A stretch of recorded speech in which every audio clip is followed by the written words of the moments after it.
अस्सलाम वालेकुम। फ़िरौन की हदायत पर सरकशी के बारे में बताएंगे। सूरह त्वाहा आयत नंबर 41। औज़ु बिल्लाहि मिनश शैतानिर रजीम। बिस्मिल्लाहिर रहमानिर रहीम। लाइक करें, सब्सक्राइब करें और बेल आइकन पर क्लिक करें।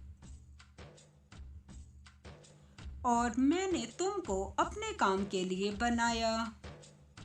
सूरह त्वाहा आयत नंबर 42। तो तुम और तुम्हारा भाई दोनों हमारी निशानियां लेकर जाओ और मेरी याद में सुस्ती न करना। सूरह त्वाहा आयत नंबर 43। दोनों फ़िरौन के पास जाओ कि वो सरकश हो रहा है। सूरह त्वाहा आयत नंबर 44। और इससे नरमी से बात करना, शायद वो गौर करे या डर जाए। सूरह त्वाहा आयत नंबर 45। दोनों कहने लगे कि हमारे परवरदिगार, हमें खौफ है कि वो हम पर तादी करने लगे या ज़्यादा सरकश हो जाए। सूरह त्वाहा आयत नंबर 46।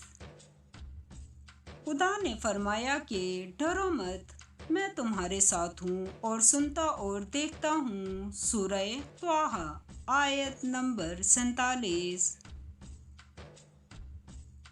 अच्छा, तो इसके पास जाओ और कहो कि हम आपके परवरदिगार के भेजे हुए हैं, तो बनी इसराइल को हमारे साथ जाने की इजाज़त दीजिए और इन्हें अज़ाब ना कीजिए।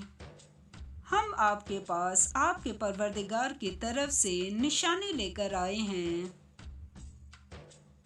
और जो हदायत की बात माने इसको सलामती है। सूरह त्वाहा आयत नंबर 48। हमारी तरफ ये वही आई है कि जो झुटलाए और मुंह फेरे, इसके लिए अजाब तैयार है। सूरह त्वाहा आयत नंबर 49।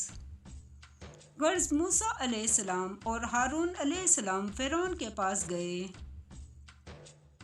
इसने कहा, मूसा अलैहिस्सलाम, तुम्हारा परवरदिगार कौन है? सूरह त्वाहा आयत नंबर 50।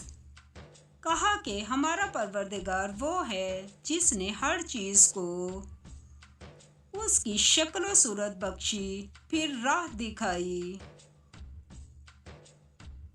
सूरह त्वाहा आयत नंबर 51।